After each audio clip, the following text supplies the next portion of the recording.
ओम शांति। आज 24 अगस्त 2020 को बाबा के महावाक्य हैं, मीठे बच्चे सदा इसी खुशी में रहो कि हमने 84 का चक्र पूरा किया। अब जाते हैं अपने घर, बाकी थोड़े दिन यह कर्म भोग है। प्रश्न है आज का, विक्रमाजीत बनने वाले बच्चों को विकर्मों से बचने के लिए किस बात पर बहुत ध्यान देना है? उत्तर है, जो सर्व विकर्मों की जड़ देह अभिमान है, उस देह अभिमान में कभी नहीं आए, यह ध्यान रखना है। इसके लिए बार बार देही अभिमानी बन बाप को याद करना है। अच्छे और बुरे का फल जरूर मिलता है, अंत में विवेक खाता है, लेकिन इस जन्म के पापों के बोझ को हल्का करने के लिए बाप को सच सच सुनाना है। अब सुनते हैं मुरली विस्तार से। ओम शांति। बड़े ते बड़ी मंजिल है याद की। बहुतों को सिर्फ सुनने का शौक रहता है, ज्ञान को समझना तो बहुत सहज है। 84 के चक्रों को समझना है, स्वदर्शन चक्रधारी बनना। जास्ती कुछ नहीं है। तुम बच्चे समझते हो हम सब स्वदर्शन चक्रधारी है। स्वदर्शन चक्र से कोई का गला नहीं काटते हैं, जैसे कृष्ण के लिए दिखाया है। अब यह लक्ष्मी नारायण विष्णु के दो रूप हैं। क्या उनको स्वदर्शन चक्र है? फिर कृष्ण को स्वदर्शन चक्र क्यों दिखाते हैं? एक मैगजीन निकालते हैं जिसमें कृष्ण के ऐसे बहुत चित्र दिखाते हैं। बाप तो आकर तुम्हें राजयोग सिखाते हैं, न कि चक्र से असुरों का घात करते हैं। असुर उनको कहा जाता जिनका आसुरी स्वभाव है। बाकी मनुष्य तो मनुष्य है ना। ऐसे नहीं, स्वदर्शन चक्र से बैठ सबको मारते हैं। भक्ति मार्ग में क्या क्या चित्र बैठ बनाए हैं, रात दिन का फर्क है। तुम बच्चों को इस सृष्टि चक्र और सारे ड्रामा को जानना है, क्योंकि सब एक्टर्स है। वह हद के एक्टर्स तो ड्रामा को जानते हैं। यह है बेहद का ड्रामा। जो हद के एक्टर्स होते हैं उनको तो ड्रामा की पूरी स्टोरी पता होती है, लेकिन यह है बेहद का ड्रामा। इसमें डिटेल में नहीं समझ सकेंगे, वह तो 2 घंटे का ड्रामा होता है। डिटेल में पार्ट जानते हैं, यह तो 84 जन्मों को जानना होता है। बाप ने समझाया है, मैं ब्रह्मा के रथ में प्रवेश करता हूँ। ब्रह्मा के भी 84 जन्मों की कहानी चाहिए। मनुष्यों की बुद्धि में ये बातें आ न सके। यह भी नहीं समझते कि 84 लाख जन्म है या 84 जन्म। अभी तक मनुष्य को यह भी पता नहीं है कि 84 लाख जन्म है या 84 जन्म है। बाप कहते हैं, तुम्हारे 84 जन्मों की कहानी सुनाता हूँ। 84 लाख जन्म हो तो कितने वर्ष सुनाने में लग जाए, तुम तो सेकंड में जान जाते हो। यह 84 जन्मों की कहानी है। हमने 84 का चक्र कैसे लगाया है? 84 लाख हो तो सेकंड में थोड़ी समझ सकते। 84 लाख जन्म है ही नहीं। तुम बच्चों को भी खुशी होनी चाहिए, हमारा 84 का चक्र पूरा हुआ। अब हम घर जाते हैं, बाकी थोड़े दिन यह कर्म भोग है। बहुत खुशी की बात है ये। विकर्म भस्म हो, कर्मातीत अवस्था कैसे हो जाए, इसके लिए यह युक्ति बताई है। बाकी समझाते हैं, इस जन्म में जो भी विकर्म किए हुए हैं वह लिखकर दो तो बोझ हल्का हो जाए। जन्म जन्मांतर के विकर्म तो कोई लिख न सके। विकर्म तो होते आए हैं। सब जब से रावण राज्य शुरू हुआ है तो कर्म विकर्म हो पड़े हैं। सतयुग में कर्म अकर्म होते हैं। भगवानुवाच, तुमको कर्म अकर्म विकर्म की गति को समझाता हूँ। विक्रमाजीत का संवत लक्ष्मी नारायण से शुरू होता है। सीडी में बड़ा क्लियर है, सीडी में क्लियर किया हुआ है। ये शास्त्रों में कोई ये बातें नहीं है। सूर्यवंशी चंद्रवंशी का राज भी तुम बच्चों ने समझा है कि हम ही थे। विराट रूप का चित्र भी बहुत बनाते हैं, परंतु अर्थ कुछ भी नहीं जानते। बाप बिगर कोई समझा नहीं सकते। इस ब्रह्मा के ऊपर भी कोई है ना जिसने सिखाया होगा। अगर कोई गुरु ने सिखाया होता तो उस गुरु का सिर्फ एक शिष्य तो नहीं हो सकता। एक ब्रह्मा बाबा तो होते नहीं, शिष्य और भी होते। बाप कहते हैं, बच्चे तुम्हें पतित से पावन, पावन से पतित बनना ही है। यह भी ड्रामा में नूंद है। अनेक बार यह चक्र पास किया है, पास करते ही रहेंगे। तुम हो ऑलराउंड पाठधारी। आदि से अंत तक पाठ और कोई का है नहीं। तुमको ही बाप समझाते हैं।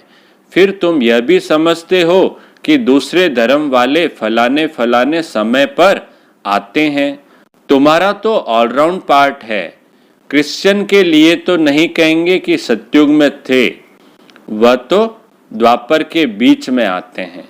बाकी धर्म तो बाद में आएंगे ना, पहले तो आदि सनातन देवी देवता धर्म आएंगे। यह नॉलेज तुम बच्चों की ही बुद्धि में है, किसको समझा भी सकते हो। दूसरा कोई सृष्टि के आदि मध्य अंत को नहीं जानते, रचयिता को ही नहीं जानते तो रचना को कैसे जानेंगे। बाबा ने समझाया है, जो राइटियस बातें हैं वह छपाकर एरोप्लेन से सब जगह गिरानी है। बाबा कहते हैं पर्चे छपाओ और एरोप्लेन से गिराओ। वह पॉइंट्स अथवा टॉपिक्स बैठ लिखनी चाहिए।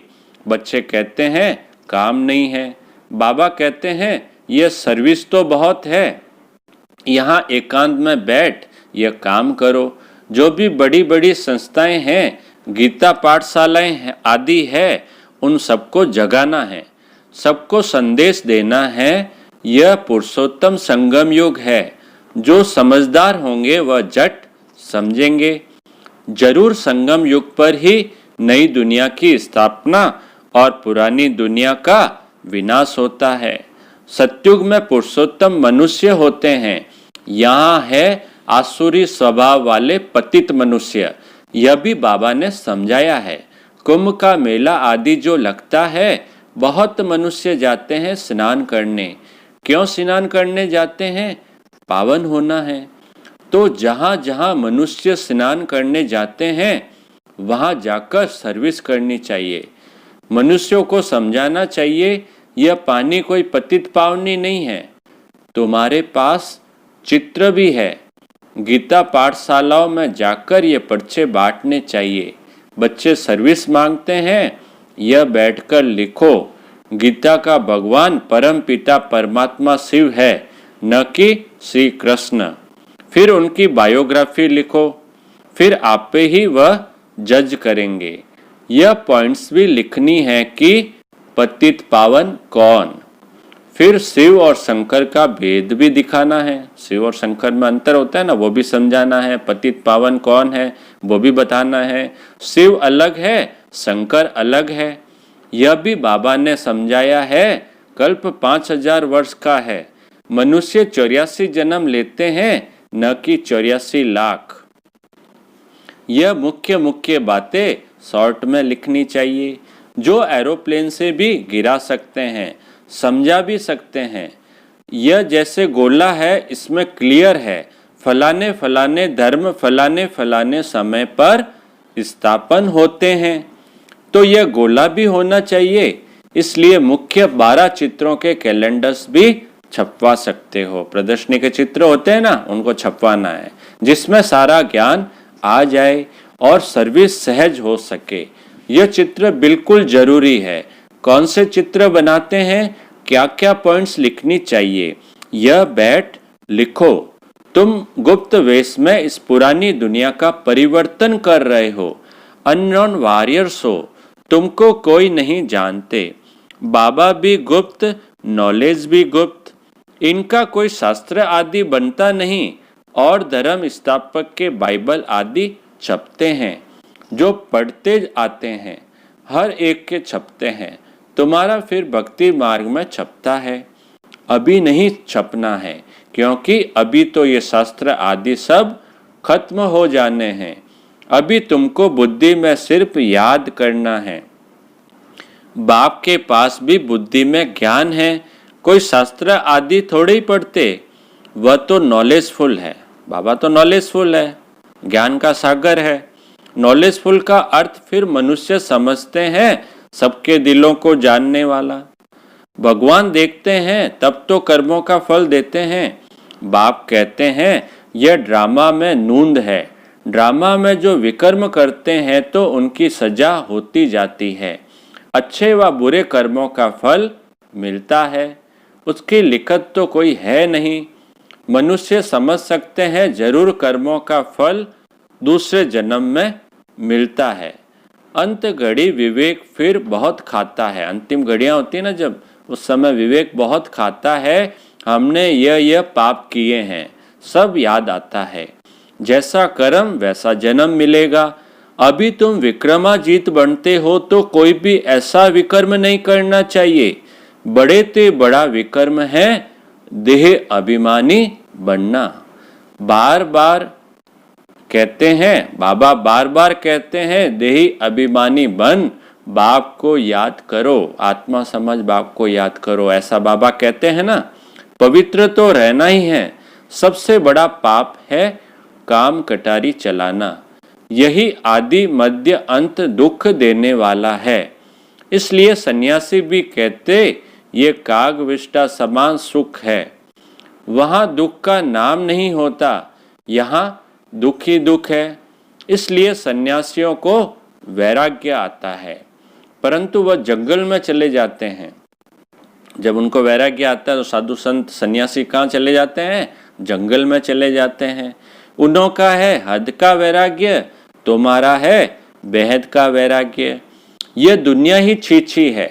सब कहते हैं बाबा आकर हमारे दुख हर कर सुख दो। बाप ही दुख हरता सुख करता है। तुम बच्चे ही समझते हो कि नई दुनिया में इन देवताओं का राज्य था। वहां किसी भी प्रकार का दुख नहीं था। जब कोई शरीर छोड़ता है तो मनुष्य कहते हैं स्वर्गवासी हुआ, परंतु ये थोड़े ही समझते कि हम नर्क में हैं। हम जब मरे तब स्वर्ग में जाएं। मरेंगे जब भी स्वर्ग में जाएंगे, इसका मतलब अभी नर्क में है। परंतु वह भी स्वर्ग में गया वा या नर्क में आया कुछ भी समझते नहीं। तुम बच्चे 3 बाप का राज भी सबको समझा सकते हो। 2 बाप तो सब समझते हैं, लौकिक और पारलौकिक। शिव बाबा को पारलौकिक और हमारे जो लौकिक पिताजी है, और यह अलौकिक यानी प्रजापिता ब्रह्मा। फिर है यहाँ संगम योग पर ब्राह्मण भी चाहिए ना।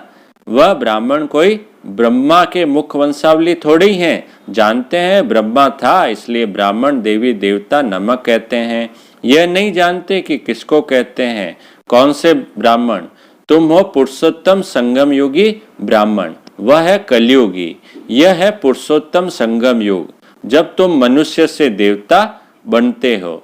देवी देवता धर्म की स्थापना हो रही है, तो बच्चों को सब पॉइंट्स धारण करनी है और फिर सर्विस करनी है।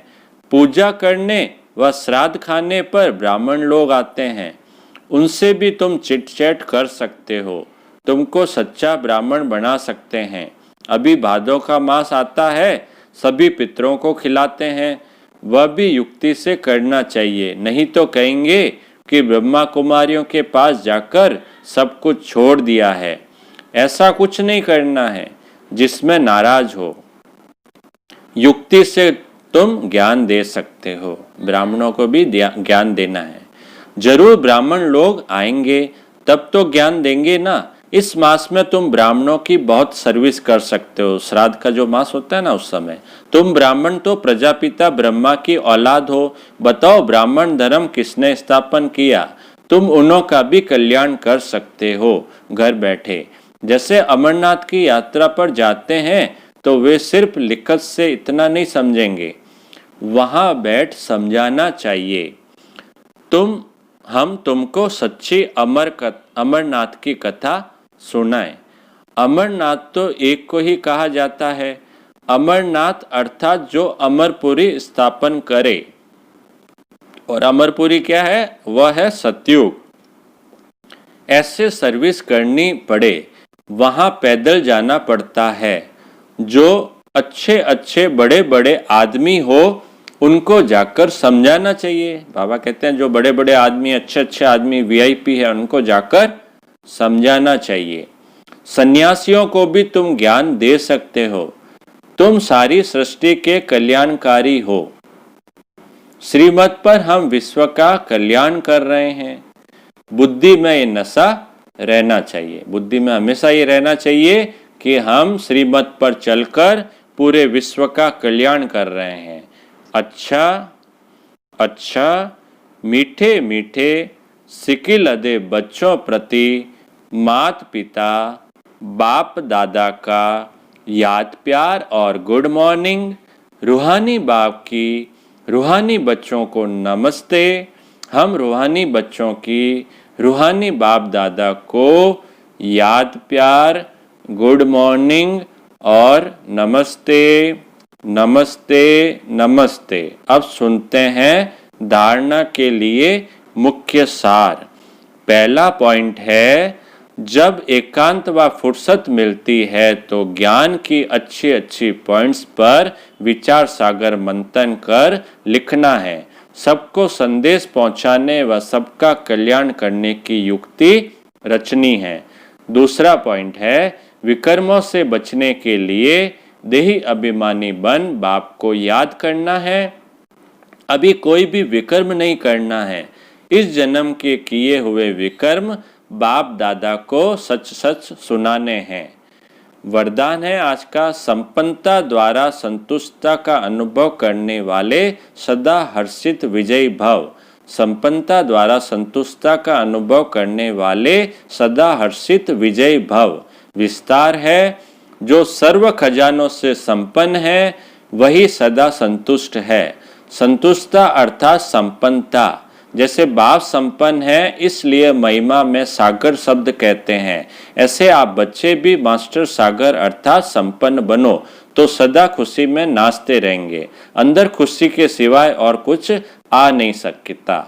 स्वयं संपन्न होने के कारण किसी से भी तंग नहीं होंगे। किसी भी प्रकार की उलझन या विघ्न एक खेल अनुभव होगा, समस्या मनोरंजन का साधन बन जाएगी। निश्चय बुद्धि होने के कारण सदा हर्षित और विजय होंगे।